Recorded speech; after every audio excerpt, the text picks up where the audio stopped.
नवा नवा छत्तीसगढ़ी गाना सुने बर हमर जेपी स्टूडियो सीजी ला लाइक शेयर सब्सक्राइब जरूर करो।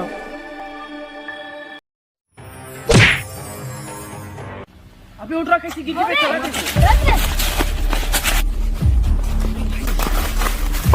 क्या हो गया भाई? अरे बोलू भाई, अरे भाई क्या हो गया? अरे उठना, क्या हालत बना ले गोलू भाई तो यार हैं कैसे करम भाई, मैं ओकर बिना रह नहीं सकता और नहीं जी नहीं सकता। तू मन जावा भाई, मोला मोर ऊपर छोड़ दे।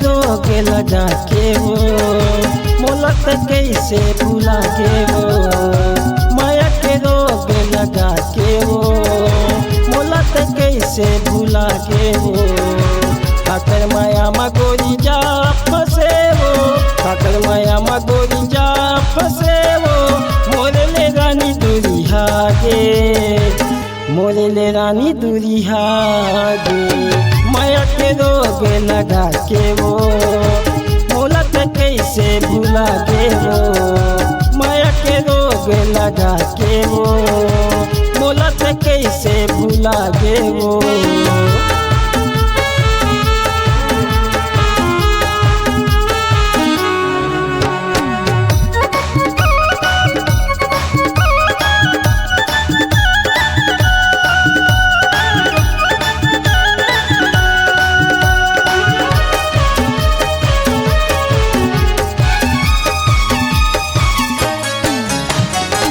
मैंने रही से तोला वो गोरी कबर दिल वो लगाए आशिक टंडन के दिलारे पगली कब वो तय दुखाए।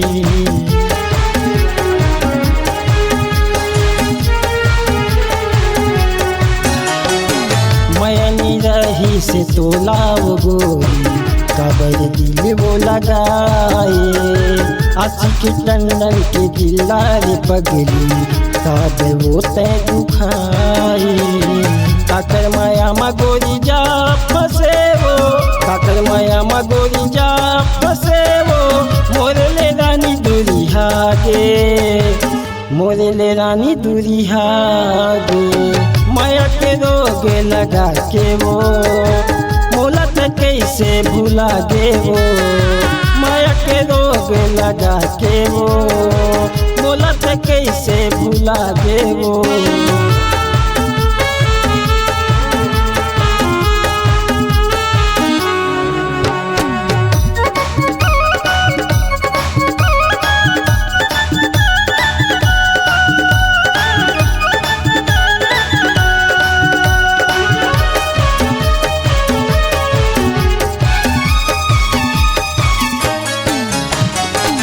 गलती हो गई मोर में वो गोरी काबर वो नहीं बताए कसम क्रिया खा के रे पगली वादा वो नहीं निभाए।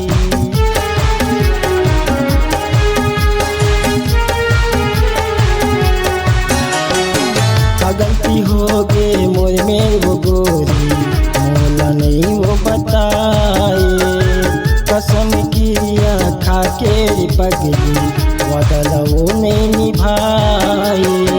काकर माया मगोरी जा फसे वो काकर माया मगोरी जा फसे वो मोरे ले रानी दूरी हागे मोरे ले रानी दूरी हागे माया के रोग लगा के वो मोलक कैसे भुला दे वो माया के रोग लगा के वो मोलक कैसे भुला दे वो मोलक कैसे भुला दे वो मोलक कैसे भुला दे वो मोलक कैसे भुला दे वो मोलक कैसे भुला दे वो।